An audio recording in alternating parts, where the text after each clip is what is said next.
महादेवी कि जिस प्रकार जब एक पुरुष भटक जाता है तो केवल एक ही व्यक्ति भटकता है, परंतु जब एक नारी के पैर डगमगाने लगते हैं तो समस्त परिवार डगमगा जाता है।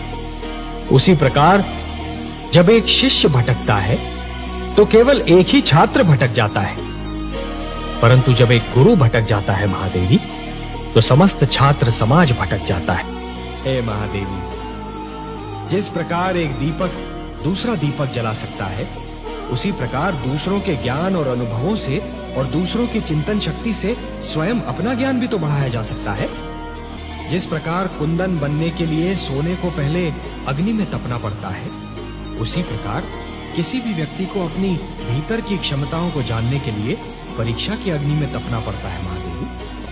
महादेवी, जिस प्रकार एक कृषक लहराते हुए खेत को देखकर प्रसन्न तो हो जाता है, परंतु उसके मन में एक आशंका रहती है कि क्या अगले वर्ष भी खेती यूं ही लहराएगी या सूखी रह जाएगी।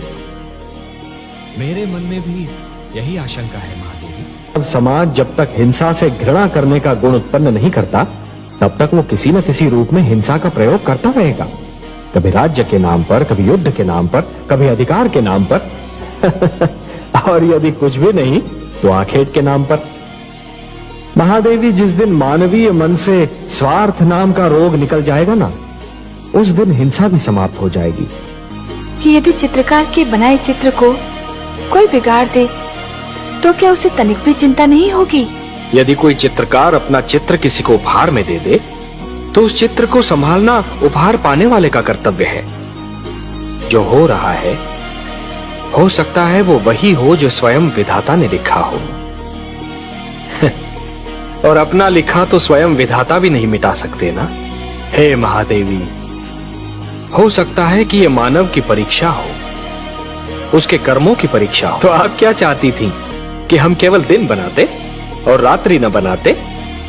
फिर मानव को अंधेरे उजाले का अंतर कैसे जान पड़ता? विष न होता तो अमृत की महत्ता कैसे जानी जाती? पुष्प के साथ कांटे न होते तो पुष्प के सौंदर्य को कौन जान सकता?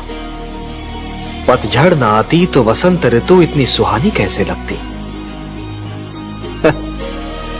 हमने मानव को बनाया है देवी। मानव इतिहास को बनाने का कार्य हमने अपने हाथों में नहीं रखा, वो तो उसी पर छोड़ दिया है। अभी तो उसे अपनी शक्ति का आभास हुआ है।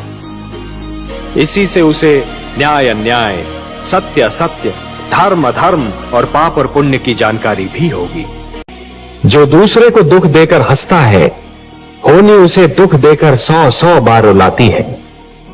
इसलिए दूसरों को दुख देने से पहले इतना अवश्य सोच लेना चाहिए कि यदि इसी दुख का वज्र अपने सिर पर गिरे तो क्या होगा।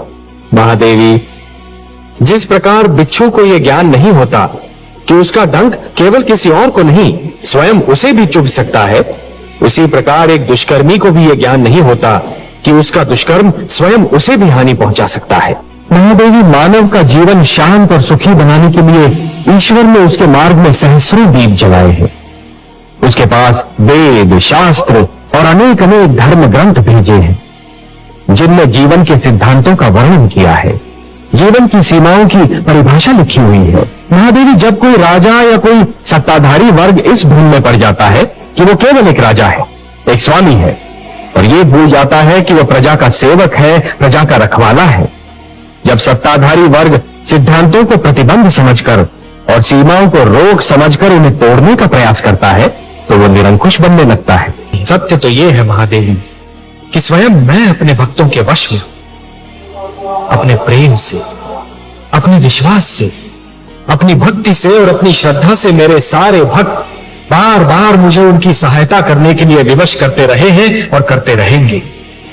और मुझे अपनी इस विवशता पर कितनी प्रसन्नता होती है, इसका मैं क्या वर्णन करूं महादेवी, इसका मैं क्या वर्णन करूं। महादेवी, मैं मानव जीवन की उस विडंबना के विषय में विचार कर रहा था कि मानव कभी कभी बनना कुछ चाहता है और परिस्थितियां उसे कुछ और ही बना देती है। जब पीड़ित और आतंकित वर्ग की पीठ पीछे हटते हटते दीवार से लग जाती है महादेवी, जब उनके लिए और पीछे हटना संभव ही नहीं होता, तो फिर वो अपने प्राणों की रक्षा करने के लिए आगे बढ़ जाते हैं। क्या आपका संकेत रण का पुत्र राम की ओर है? हाँ महादेवी, देखिए ना, मेरे इस अंश ने प्रथम बार पूर्ण मानव के रूप में जन्म लिया, और वो भी एक विद्वान, एक गुरु, एक आचार्य के घर में, एक सुशील नारी की गोद में जन्म लिया। उसके रूप में मानव समाज को एक विद्वान, एक गुरु और एक आचार्य भी मिल सकता था, परंतु परिस्थितियां उसे योद्धा बनने पर विवश कर रही है महादेवी। तो उसके हाथ से पुस्तक छीनकर उसमें शस्त्र थमा रही है। जो दोनों हाथों से ज्ञान लुटा सकता था महादेवी, उसके दोनों हाथों में धनुष और बाण पकड़ा दिए परिस्थितियों ने। सत्ताधारी वर्ग की निरंकुशता दमन को जन्म देती है। दमन उत्पात का कारण बनता है, उत्पात अराजकता उत्पन्न करता है, और फिर अराजकता विद्रोह का रूप धारण कर लेती है महादेवी। महादेवी, सारा संसार मुझे पालनहार के रूप में जानता है। तो ऐसा हुआ महादेवी, जैसे श्रावण की घनघोर घटा वर्षा के स्थान पर सूरज की तपती किरणें लुटाने लगे। ये तो परस्पर विरोधी बात हुई ना महादेवी। ये मैं बार बार यही कहता हूं कि कभी किसी को किसी का बुरा नहीं सोचना चाहिए, क्योंकि जो भी व्यक्ति किसी और का बुरा सोचता है, अंत में उसका भी बुरा हो ही जाता है। जो भी व्यक्ति ये समझते हैं कि ये तंत्र मंत्र, ये सर्वनाश और अंधकार की शक्तियां केवल किसी और को ही क्षति पहुंचा सकती हैं, तो वो उनका भ्रम है।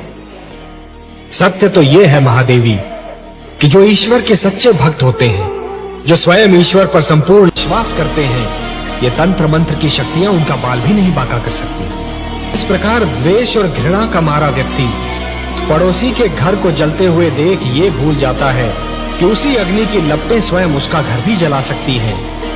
उसी प्रकार जो व्यक्ति तंत्र मंत्र में विश्वास करता है, वो ये भूल जाता है कि यही तंत्र मंत्र की शक्तियां स्वयं उसका भी सर्वनाश कर सकती हैं। और तभी सारी उलझनें उत्पन्न होती है महादेवी। यदि रोने वाले के साथ कोई रोवे, तो वो व्यक्ति श्रेष्ठ कहलाता है महादेवी, महान कहलाता है।